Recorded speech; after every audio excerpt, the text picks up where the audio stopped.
I missed you. I did. I missed you. I don't know. You could not have missed me because of Tommy Pigott.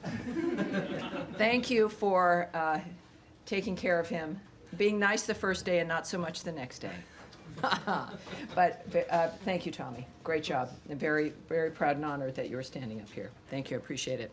Thank you, everyone, for being here. Welcome aboard. Daphne smiling. That's a good sign. But she's always smiling. That might be a bad sign. I don't know. We do, of course, have a statement and a few announcements here. And thank you again all for being here. We condemn the heinous murder of 2 staff members from the Israeli embassy in Washington, D.C. last night. Every day we talk about in this room the aftermath of one of the most obscene attacks on Jews in history.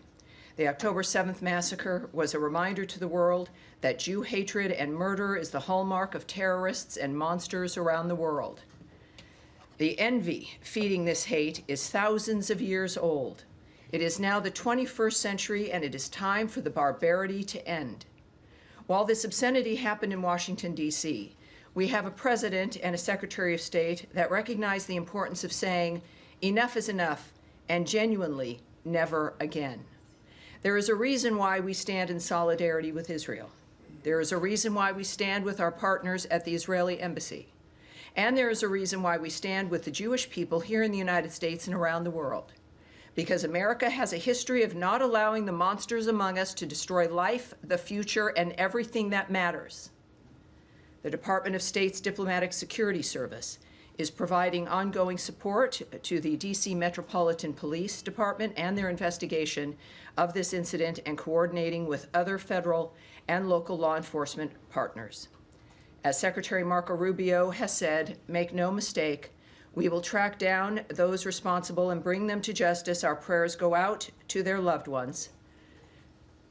Sarah Milgram and Yaron Lashinsky. Sarah Milgram and Yaron Lashinsky.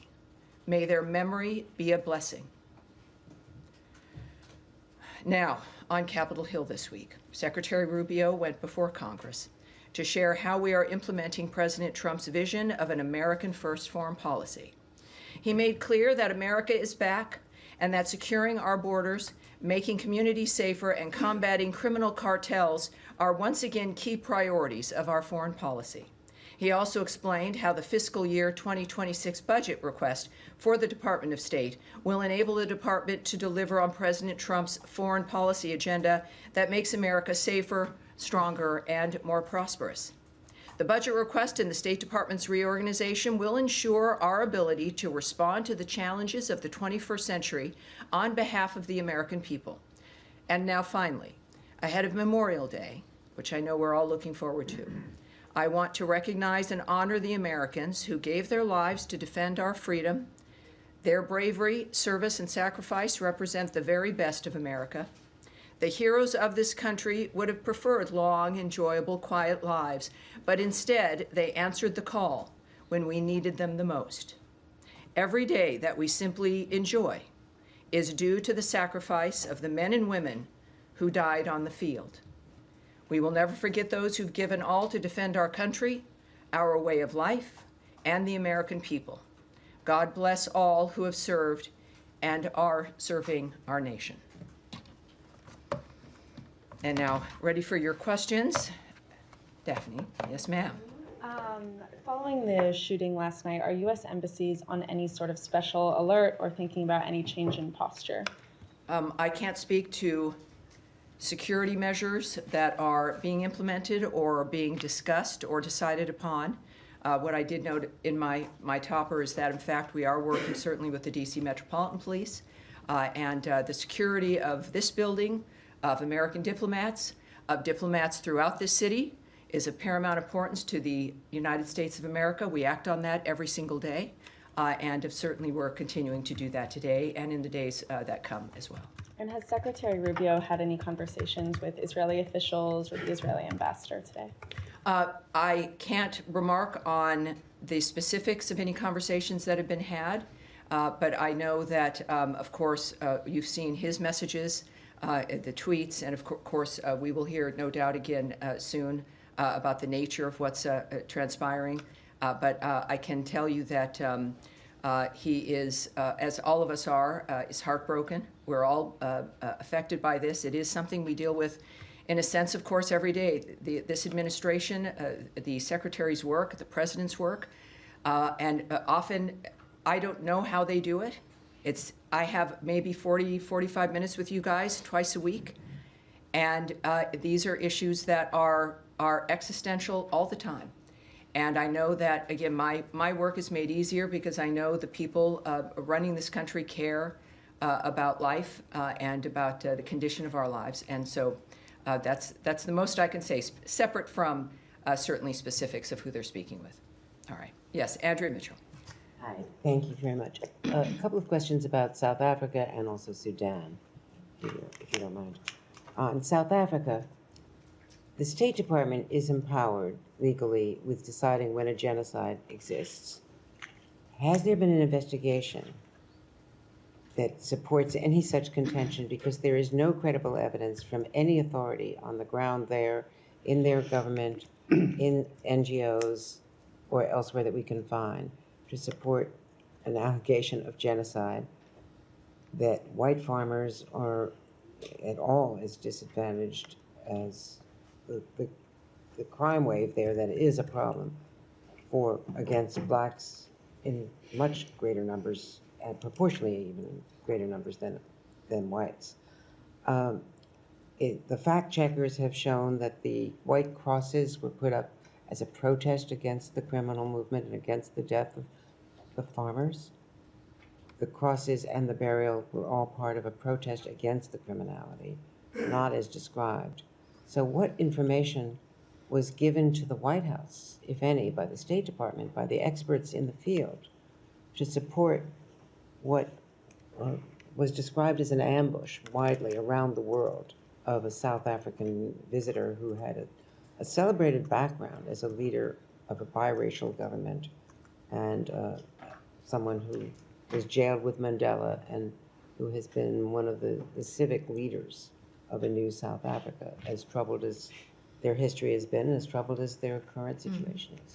Well, I would say that, as we all knew, of course, the president has been very vocal about his concern about the violence, the nature of what's been transpiring in South Africa.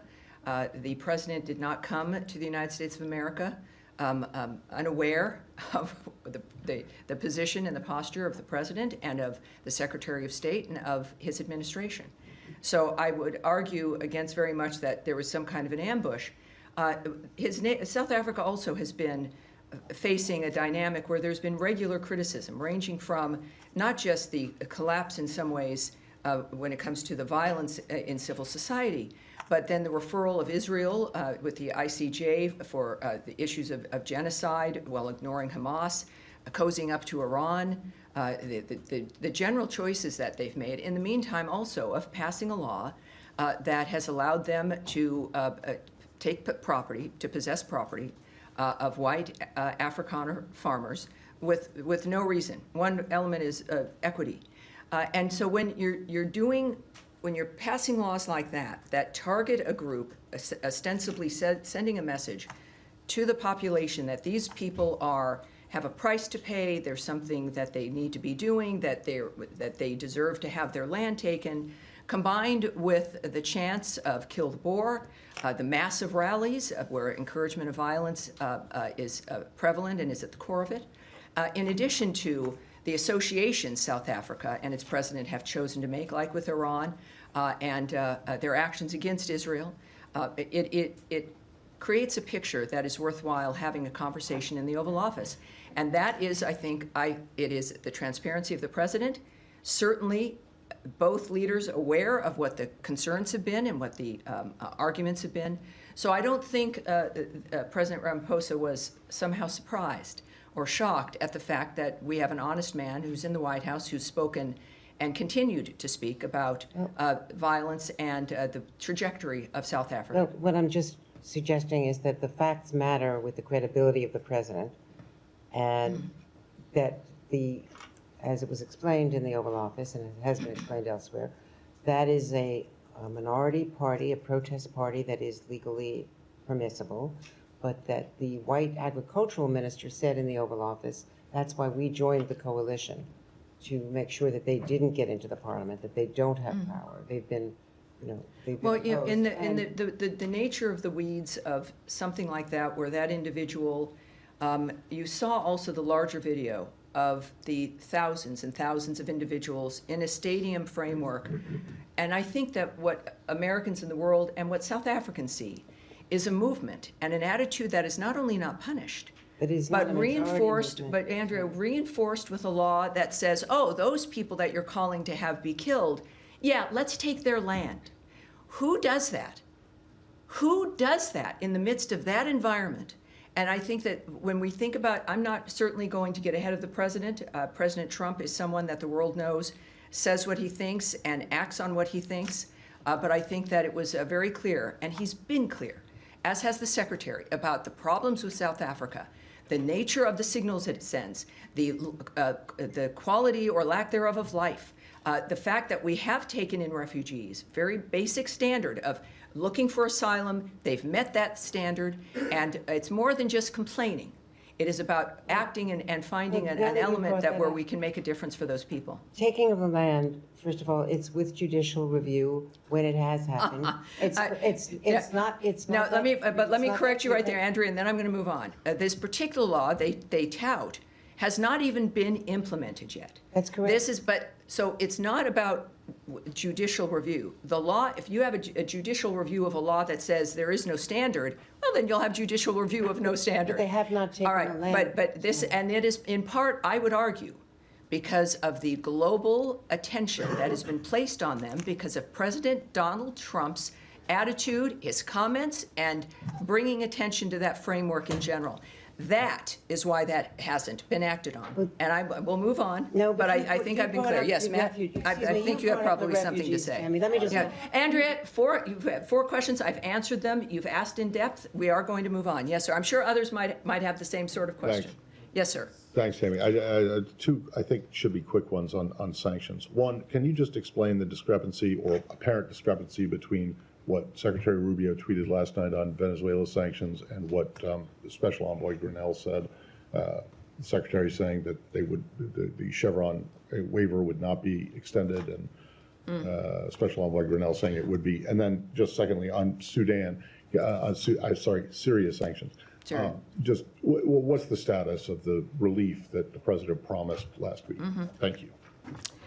Well, I can tell you that the secretary he put up a tweet making it clear where we stand on Chevron, which is a license which is due to expire in May.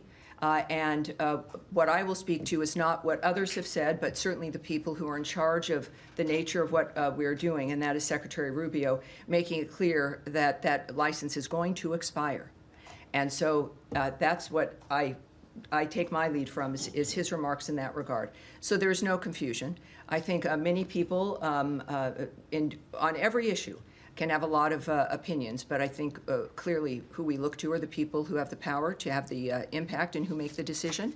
And of course, this is at the direction of President Trump as well. About Syria. Yes, it was a very exciting moment. I was in Riyadh and in the building when President Trump announced that he was lifting the sanctions on Syria. That is something that we've discussed, and many people have wondered when that would occur. And clearly the president decided now was the time. And I do know that, of course, there's a team of people who immediately started working on that, who are working on it now. There is, of course, it's worth noting that the president has some powers in the nature of what can get done, but sanctions are administered through different departments in this country.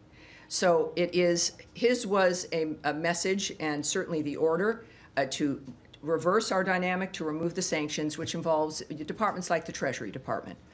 So it is a process that will take some time, but as we know with the Trump administration, that they've sped up the train a bit, and they understand the importance of getting things done quickly, and that is the intention of getting things done quickly as they take the order from the president from that afternoon. And we're working on it. It's been a week. But I do think, because of not just the urgency, but they understand the urgency, but of the recognition of this administration, the government as a whole, of how the president works, that things have to happen and should happen as quickly as possible. So all I can say is, without a specific date, is it will be done quickly, and certainly more quickly than we're used to. Thanks. All right. All right. Yes, ma'am. Can we go to Gaza? Sure. Secretary Rubio said in one of his hearings on the Hill that he had met with the World Food Programme in Rome. I just want to get clarity on whether this means that the current U.S. policy is for the UN's leading food program, leading food organization is like that they will remain the main food provider for Gaza, hence his meeting with them, or whether that... You're reading an awful lot into a meeting. It would be good to that get you've heard more about. detail on it. Sure. Given there's a lot of reporting on heated conversations between humanitarian aid organizations, Sure. discussion over this new Gaza humanitarian foundation, and I've got one more after that. Sure. Well, Secretary Rubio visited with Cindy McCain, who leads that program. And he doesn't visit personally to shut something down.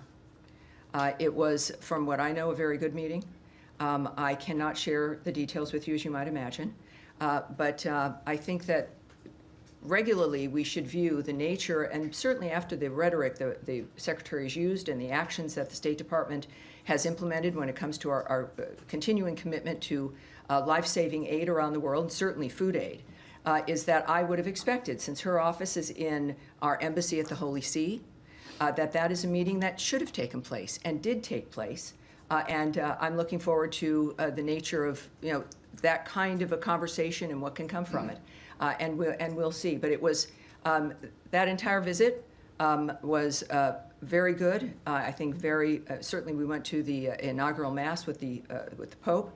But overall, it was a recognition and a commitment, seeing this from the Secretary, being there as he is a practicing Catholic, but also knowing how each part of his work mattered and also was implemented on that trip.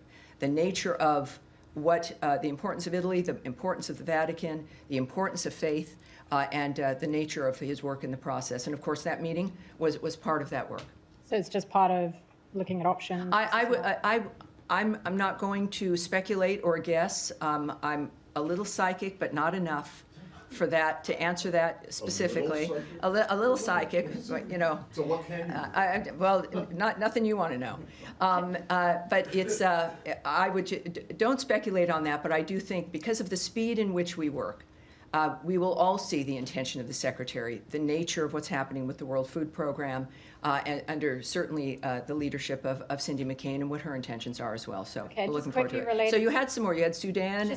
Just one on Gaza Yeah. as well. Oh, Gaza, This, yes. Gaza Humanitarian Foundation. Sure. There's reporting about private security that would be used for this new foundation. I just want to understand if this administration is okay with private security personnel for a foundation like that, presumably of which they'll be armed, going into Gaza, and presumably some of the personnel for that private security would be American citizens. Just want to understand Well, presumably, what the watch out when you stance use is the on- word presumably. Watch out. I mean, looking at other private security firms and what they do, and some of us Well, you know, work I with think them. that, yes, it's good that you're concerned about security. We all are. And that's been one of the problems we've had with Gaza, is the ability to move food aid and medical aid through an arena that is not thinking as you think. They are not concerned about safety. It is about terrorists who've been keeping food aid and medical aid from the people of Gaza. And that has impacted our ability to move all that aid, the aid that we've wanted to move through, that we would do only when it was safe to do so. So our concern has been constantly about safety and what we could achieve in that environment. That's the point of ceasefires, is to have safety. So I would, with that being a standard, that we will support having things move in if it can be safe, that having a security service is important. I think we all would agree. I won't get into the details of how it's being managed, but because that's the Gaza Humanitarian Foundation, which is private and operates on its own.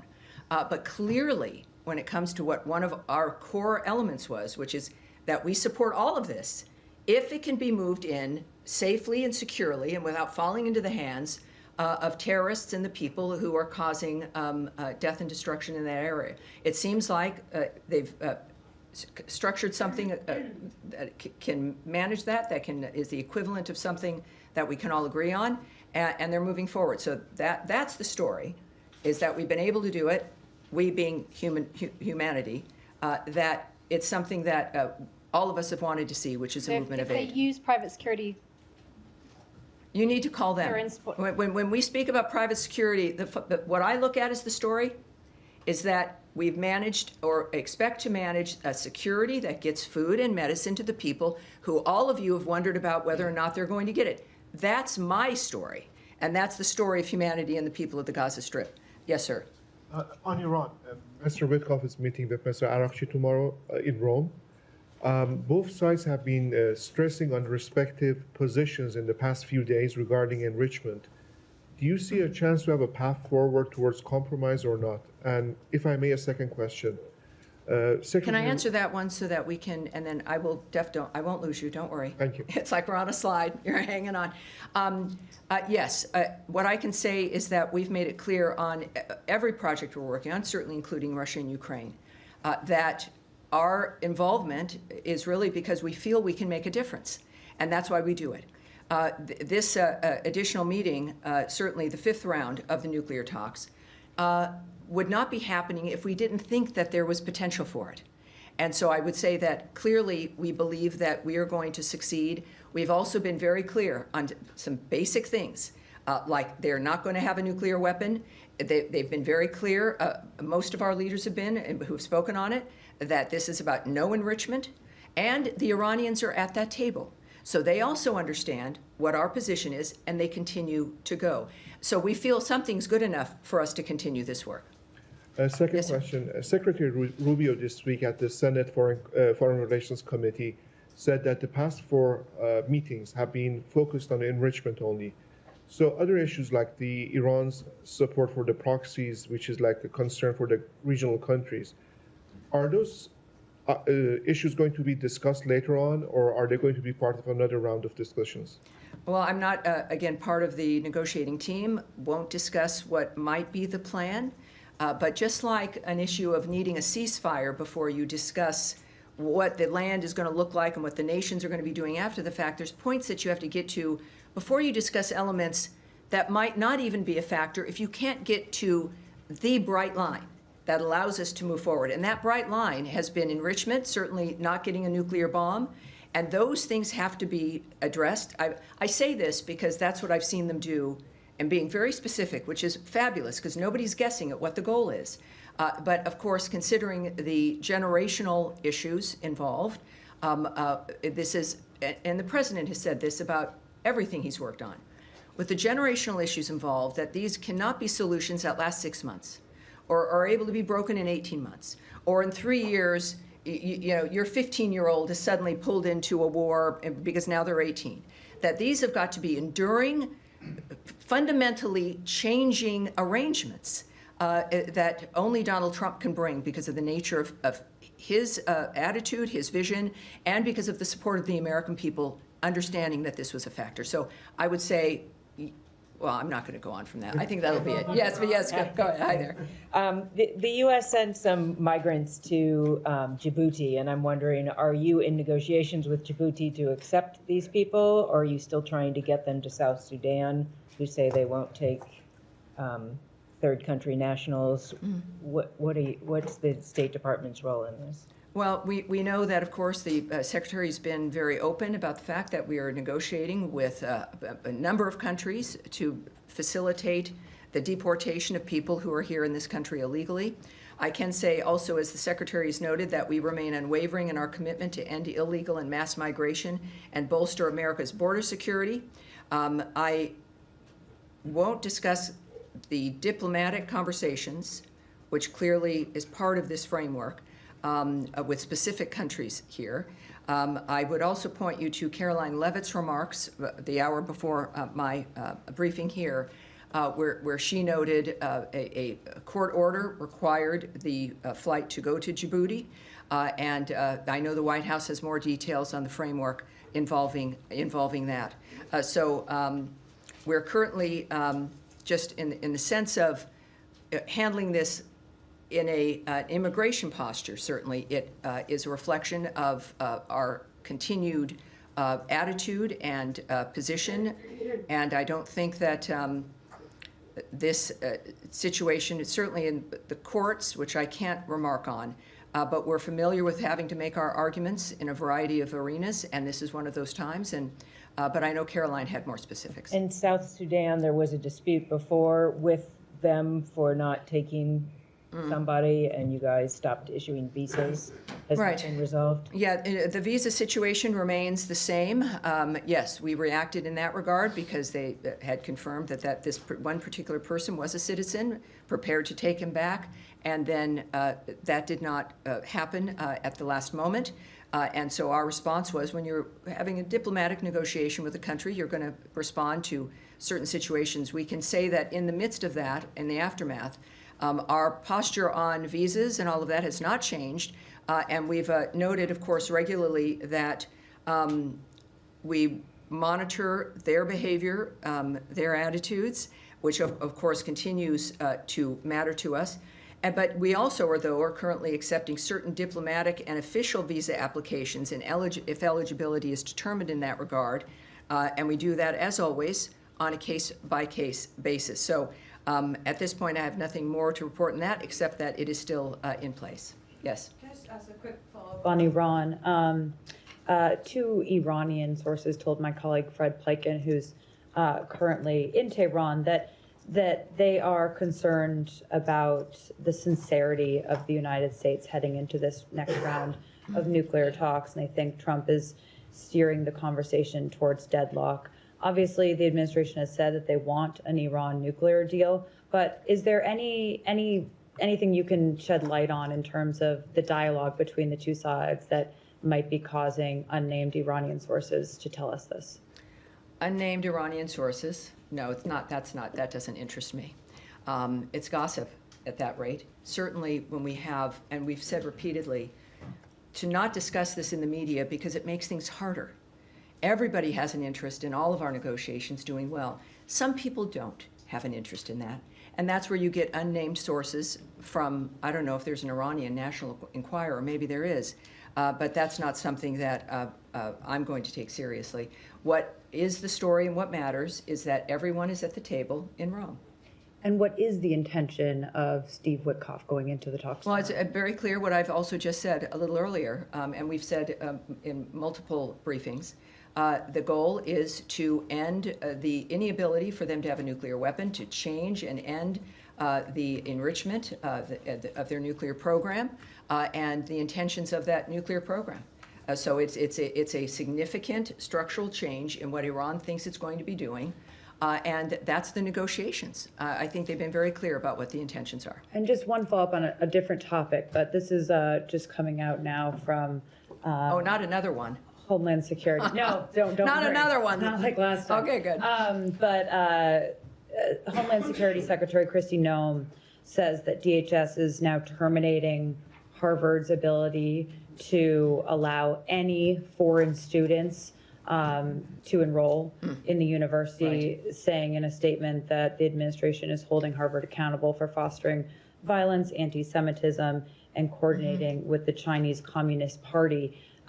This is obviously a program that isn't run out of the State Department, but some of these J-1 visas are issued by the State Department. So can you shed some light on this decision by the administration? We've seen those reports, and we're looking at them, and I can't answer that immediately, but as soon as we might have an answer, I can get it to you. I'm sure that when we get our answer, we'll get it to everybody. But yeah, so I've seen those reports, and I would also refer you, of course, to DHS and to Secretary Noem, who might have more details, more answers for you. Saeed, nice to see you again. I hope it's nice to see you. Thank you. I appreciate it. Okay. Yes, sir. Two quick follow-ups. One on Andrea. Yes. On South Africa, and then one on Gaza. Sure. On South Africa, you said that the president was also influenced by what South Africa has done in terms of referring, its role. Well, I said we all with have the been. ICC. We all have been. Yes. Yeah. Well, its role with the package. ICC. Yes. Just to clarify that. So he was because South Africa referred Israel to the ICC. Well, I did not say for a specific event Right, that influenced him. I don't speak. President Trump is a very clear man. No one has to wonder his position. But I think for all of us who've been looking at the condition of South Africa, it's never just one thing, is it? It's a number of things. I'll finish. I know you might not be liking my answer, but I'll finish. Saeed, it is a series of things that point to the intention of an administration or of a regime, and it is usually consistent. So if you're wondering about the nature of why it matters that people are at a huge stadium shouting "Kill the Boer," which are for those at home, the Dutch descendants of settlers of South Africa, and who are white farmers, combined then with the government that says, "Oh, we reject that; they're not part of our government," but then pass a law that allows the government to take the property of those very same people, simply because they're white farmers. So that speaks to the intention of a regime, in addition to their behavior with other nations, their foreign policy, how they would view the victims of October 7th, the Jews, as those who should be referred to a criminal court versus Hamas, in addition to having a rather cozy relationship with Iran. So you don't need to be in a seminar at Stanford to understand and to recognize the trajectory of South Africa. That is the argument for those who are looking at that, again, beyond one issue. And I think those issues speak quite loudly. And very quickly on Gaza. Yes. Now, the Israelis are saying they allowed maybe 6 trucks or 9 trucks, we don't know. And international agencies say no trucks were allowed in. Could you clarify if you have the information? Have any trucks been allowed in? The number of trucks, if you know the number, and so on. And what's next in terms of figures and numbers? Well, I won't share numbers with you, but what I can tell you, and you know this, having covered this situation, that Israel's been honest about the nature of what it's been doing and why, as it fights for its security and in its own defense. There's, if you're getting a report from Israel about the nature of what has moved into the region, I would suggest that you should take that report seriously. I think that everyone knows that the eyes of the world are on that region, and at the same time, the story is, what I would argue, is, as opposed to the numbers, is the fact that aid is moving in to Gaza. And it's interesting to me, Saeed, that is something that I've talked with you, and we've even had some sort of fights about. And that isn't something that has been recognized, but I'll do that recognizing, and that's what the real story is. Yes, sir, in the back. Yeah, thank you, Tammy. Kurdish delegation led by Kurdish Prime Minister Masoud Barzani is in town. They have signed 2 energy deals with the U.S. companies valued at $110 billion US. These 2 deals have been rejected by the Iraqi government. I'm wondering if you have any comments and reaction to that, and do you have anything to share with us about his scheduled meeting with Secretary Rubio tomorrow?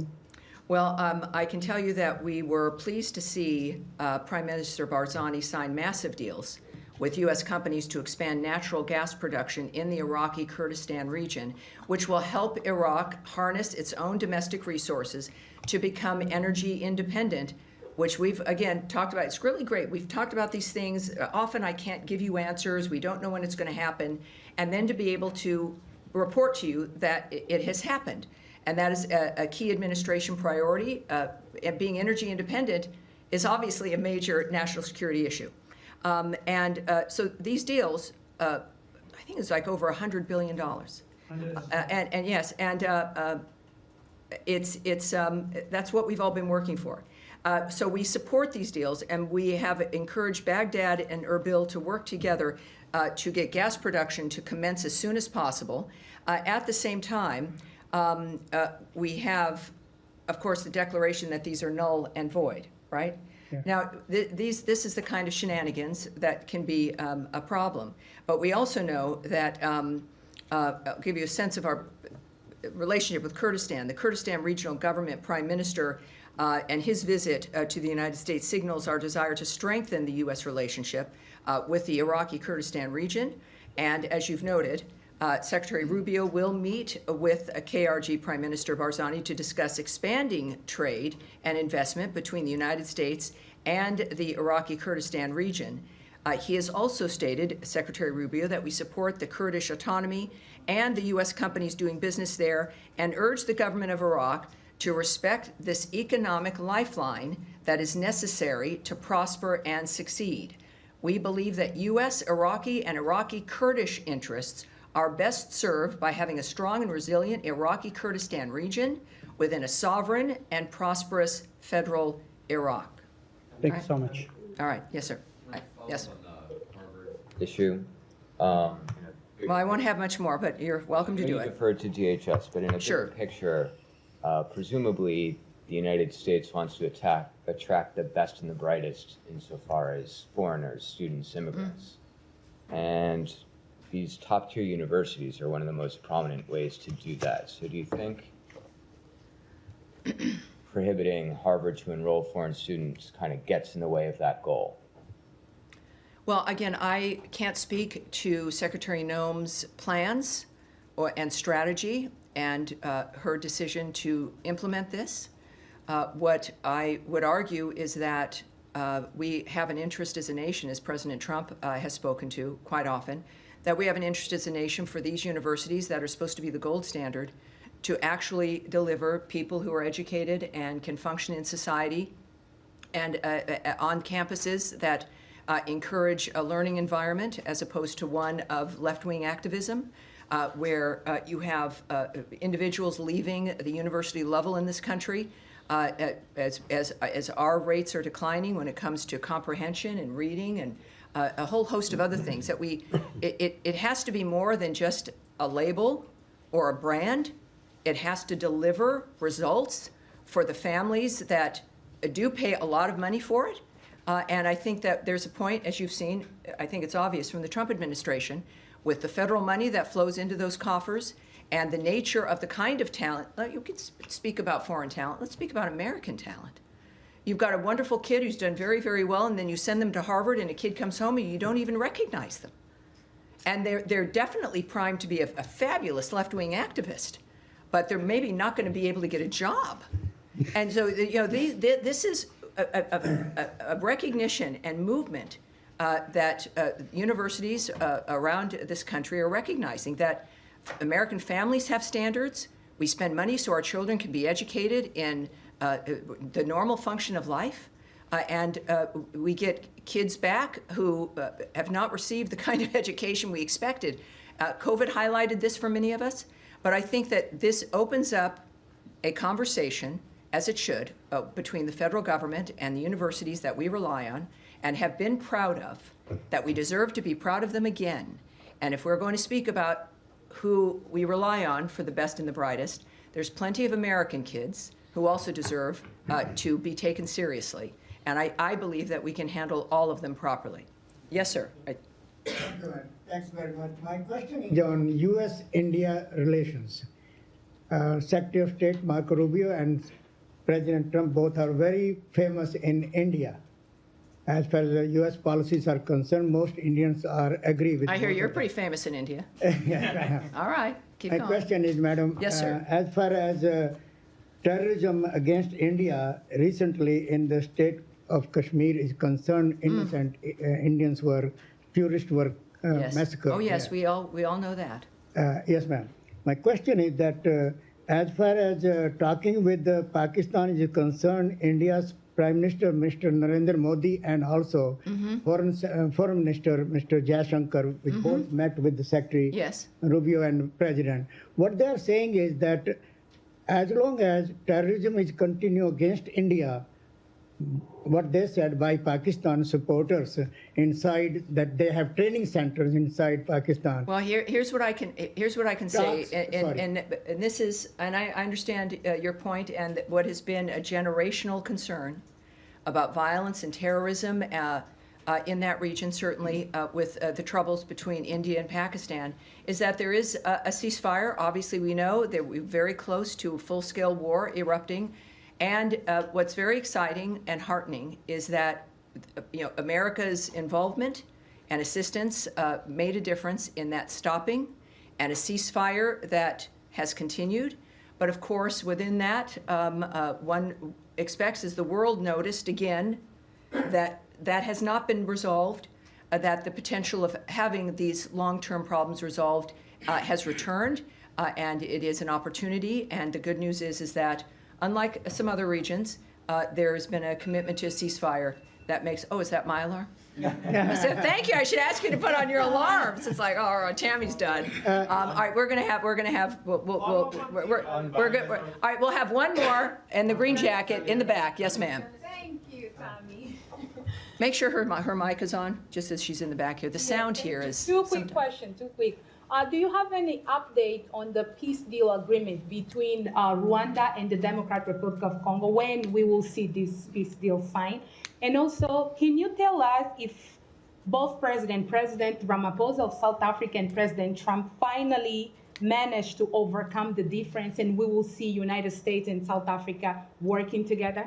Well, I'll answer that one first. I think the meeting with the South African president in the Oval Office speaks to President Trump's generosity, and the fact that any leader feels comfortable going to meet him, even with difficult conversations and sometimes the problems that happen between two nations with different attitudes. So the fact that it's President Trump means, of course, there's always hope. It means, of course, there'll always be something for the future. And speaking of the DRC and Rwanda, another very good example of something that has been a generational issue, that we are, again, it's a long process, but they are taking the steps that we've asked of them to take, and that's also very promising. We can look for an update when it comes to what the new dates are and what else is expected, but what I can tell you is that continues.